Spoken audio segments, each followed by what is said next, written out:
الحمد للہ رب العالمین والصلاة والسلام علی اشرف الانبیاء وسید المرسلین وعلی آلہ وصحبہ اجمعین۔ معزز ناظرین محترم، چند روز قبل اہل تشیع کے ایک معتبر عالم نے ایک پریس کانفرنس کرتے ہوئے اپنے تمام اہل تشیع احباب کے ساتھ اس نے آن ایئر یہ بات کی کہ نبی کریم علیہ السلام کی صرف ایک بیٹی ہے اور نبی کریم علیہ السلام کی ایک بیٹی کے سوا دوسری بیٹیاں نہیں ہیں۔ یعنی اس نے حضرت زینب، حضرت رقیہ، حضرت ام کلثوم ان کے وجود کا ہی انکار کیا اور ان کو نبی کریم علیہ السلام کی بیٹی ماننے سے اس نے اباء کیا۔ تو حقائق یہ ہیں کہ نبی کریم علیہ السلام کی 4 بیٹیاں ہیں، حضرت رقیہ، حضرت زینب، حضرت ام کلثوم اور حضرت سیدہ کائنات سیدہ فاطمۃ الزہرا رضی اللہ تعالی عنہن۔ یہ حضور کی 4 بیٹیاں ہیں اور یہ حقیقت اس قدر واضح ہے کہ اہل سنت کی تو تمام کتابوں سے ثابت ہے۔ سیاستہ اٹھائیں، مسند احمد بن حنبل پڑھیں، صحیح ابن حبان، جتنی حدیث کی کتابیں ہیں اور سیرت کی کتابیں ہیں ان تمام میں متفقاً یہ بات موجود ہے۔ اور یہ حقیقت اتنی بڑی ہے کہ اہل تشیع کی بھی تمام کتابوں سے ثابت ہے کہ نبی کریم علیہ السلام کی 4 بیٹیاں ہیں۔ دراصل تکلیف اس بات کی ہے کہ اگر حضور نبی کریم علیہ السلام کی باقی بیٹیاں مانی جائیں تو پھر حضرت عثمان غنی رضی اللہ تعالی عنہ کے لیے شرف دامادی ماننا پڑے گا، بلکہ ان کے لیے حضور نبی کریم علیہ السلام کی 2 بیٹیاں یکے بعد دیگرے ماننا پڑیں گی۔ تو اس سے حضرت عثمان غنی کی بڑی فضیلت ثابت ہوگی اور حضرت عثمان غنی کی وہ فضیلت ماننے کو تیار نہیں۔ تو انہوں نے کیا کیا کہ انہوں نے سرے سے حضور نبی کریم علیہ السلام کی بیٹیوں کا ہی انکار کر دیا۔ اب میں چند حوالہ جات اہل تشیع کی جو مستند کتابیں، جو مصادر ہیں ان اہل تشیع کے عقائد کا، تو ان کتابوں سے چند حوالہ جات آپ کے سامنے پیش کروں گا۔ یہ سب سے پہلا حوالہ اصول الکافی کا۔ یہ کتاب کسی بھی تعارف کی محتاج نہیں، ہر اہل علم، خواہ وہ اہل سنت میں سے ہو یا اہل تشیع میں سے ہو، وہ جانتا ہے کہ اس کتاب کا مرتبہ اہل تشیع کے ہاں کیا ہے۔ اور یہ سب سے پہلی کتاب ہے جو سیاہ اربع میں شامل ہے، اصول الکافی۔ اس کا باب نمبر 168 ہے، باب مولد النبی صلی اللہ تعالی علیہ وسلم و وفاتہ۔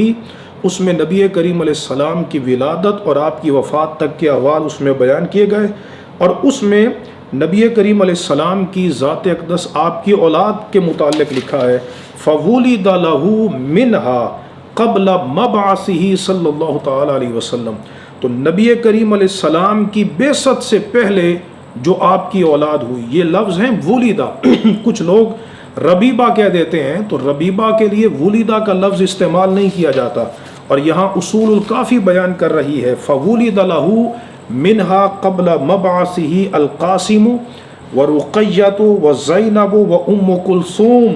نبی کریم علیہ السلام کی بعثت سے پہلے جو آپ کی اولاد ہوئی وہ حضرت قاسم ہے، حضرت رقیہ ہیں، حضرت زینب ہیں اور حضرت ام کلثوم رضوان اللہ تعالی علیہ مجمعین۔ یہ اصول کافی بیان کر رہی ہے، اور دار مرتضیٰ کی چھپی ہوئی، بیروت کی چھپی ہوئی کتاب ہے جو اس بات پر دلیل ہے کہ یہ کہنا کہ نبی کریم علیہ السلام کی صرف ایک بیٹی ہے، لخت جگر ہے، یہ بالکل حقائق کے منافی ہے۔ یہ میرے پاس اہل تشیع کی تاریخ کی مستند کتاب رجال کشی میرے ہاتھ میں موجود ہے، اور یہ کتاب خانہ ملی ایران سے چھپی ہوئی کتاب ہے۔ اس کتاب کے اندر بھی یہ بات واضح طور پہ موجود ہے کہ قد زوج رسول اللہ صلی اللہ تعالی علیہ وسلم ابا العاص و عثمان بن عفان۔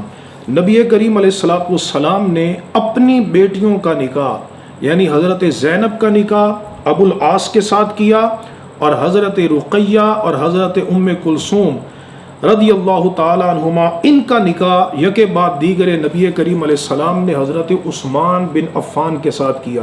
یہ رجال کشی ہے، اس کا صفحہ نمبر 223 ہے، اور اس میں ابو جعفر محمد بن الحسن بن علی الطوسی نے اس کو بیان کیا۔ یہ تیسری کتاب میرے پاس شیخ صدوق کی ہے۔ شیخ صدوق کا نام اہل تشیع کے مکتبہ فکر میں ایک بہت بڑا علمی نام ہے۔ شیخ صدوق، ان کا سن وصال 381 ہجری ہے، الامالی کتاب کا نام ہے، اور اس کتاب میں انہوں نے بیان کیا کہ نبی کریم علیہ السلام نے ارشاد فرمایا کہ حسن اور حسین کی جو خالہ ہے زینب بنت رسول اللہ صلی اللہ تعالی علیہ وسلم، حضور نے فرمایا کہ اللہ تبارک و تعالی ہم سب کا حشر جو ہے خالہ یعنی حسن اور حسین اور ان کی خالہ کا حشر یہ ان کے ساتھ کرے گا، اور ان کی خالہ سے مراد حضور نبی کریم علیہ السلام نے فرمایا زینب بنت رسول اللہ صلی اللہ تعالی علیہ وسلم۔ یہ الامالی ہے جو اس بات پر دلیل ہے کہ نبی کریم علیہ السلام کی صرف ایک لخت جگر نہیں بلکہ آپ کی 4 لخت جگر ہیں۔ پھر آگے مناقب آل ابی طالب، یہ بھی اہل تشیع کی بڑی معتمد کتاب ہے اور حافظ ابن شہر آشوب کی کتاب ہے۔ اس کے اندر یہ حوالہ موجود ہے اور بڑا واضح حوالہ ہے۔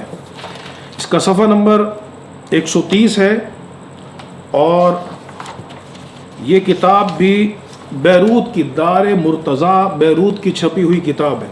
صفحہ نمبر 130 ہے، اور اس میں نبی کریم علیہ السلام کی اولاد کا ذکر ہے، تو اس میں بھی لفظ ولیدہ کے ہیں۔ ولیدہ من خدیجہ، حضرت سیدہ خدیجہ رضی اللہ تعالی عنہ سے جو حضور کی اولاد پیدا ہوئی ان میں القاسم و عبداللہ، قاسم اور عبداللہ ہیں، واربع بنات، اور نبی کریم علیہ السلام کی 4 بیٹیاں پیدا ہوئیں۔ نبی کریم علیہ السلام ولیدہ کے لفظ ہیں، ربیبہ کے لفظ نہیں۔ زینب و رقیہ و ام کلثوم و فاطمہ رضوان اللہ تعالی علیہم اجمعین، نبی کریم علیہ السلام کی ساری اولاد کا ذکر کرتے ہوئے یہ حافظ ابن شہر آشوب نے بیان کیا کہ حضور کی 4 بیٹیاں ہیں، زینب، رقیہ، ام کلثوم اور سیدہ کائنات سیدہ فاطمہ الزہرا رضی اللہ تعالی عنہا۔ پھر یہ کشف الغمہ میرے ہاتھ میں ہے، علامہ اربلی، ان کا سن وصال 692 ہجری ہے۔ کشف الغمہ کی پہلی جلد ہے، اس میں بھی نبی کریم علیہ السلام کی ایک بیٹی کا ذکر نہیں بلکہ حضور نبی کریم علیہ السلام کی 1 سے زیادہ بیٹیوں کا ذکر ہے۔ چنانچہ یہ حضرت امامہ رضی اللہ تعالی عنہا جو ابو العاص کی بیٹی ہیں، اور اس کے تعارف میں علامہ اربلی لکھتے ہیں کہ وہیہ بنت زینب بنت رسول اللہ صلی اللہ تعالی علیہ وسلم، کہ حضرت امامہ رضی اللہ تعالی عنہا نبی کریم علیہ السلام کی بیٹی حضرت زینب رضی اللہ تعالی عنہا کی بیٹی ہیں۔ تو یہ بھی اس پر دلیل ہے کہ حضور نبی کریم علیہ السلام کی ایک بیٹی نہیں ہے۔ جو لوگ برملا یہ کہہ رہے ہیں وہ سیدہ کائنات سیدہ فاطمہ الزہرا کو اذیت پہنچا رہے ہیں، وہ نبی کریم علیہ السلام کو اذیت پہنچا رہے ہیں، چونکہ جب ایک عام بندے سے اس کی اولاد کے نسب کی نفی کی جائے تو پھر اس کو تکلیف پہنچتی ہے، اور اس پر بڑی سخت وعید قرآن و حدیث میں وارد ہوئی ہے۔ تو جو نبی کریم علیہ السلام کی بیٹیوں کو حضور کے نسب سے جدا کر دے تو یقیناً وہ بھی حضور کو اذیت پہنچا رہا ہے، اور سیدہ کائنات سیدہ فاطمہ الزہرا کو اذیت پہنچا رہا ہے۔ تو 4 بیٹیوں کا ہونا یہ اہل سنت کی تمام کتابوں سے بھی ثابت ہے، اور اہل تشیع کی معتبر کتابوں سے ثابت ہے، اور ایک حقیقت کے لیے اس سے بڑا ثبوت اور کیا ہو سکتا ہے کہ وہ اہل سنت کی کتابوں سے بھی ثابت ہوں اور اہل تشیع کی کتابوں سے بھی ثابت ہوں۔ اللہ تبارک و تعالی حق اور سچ پہ عمل کی توفیق عطا فرمائے۔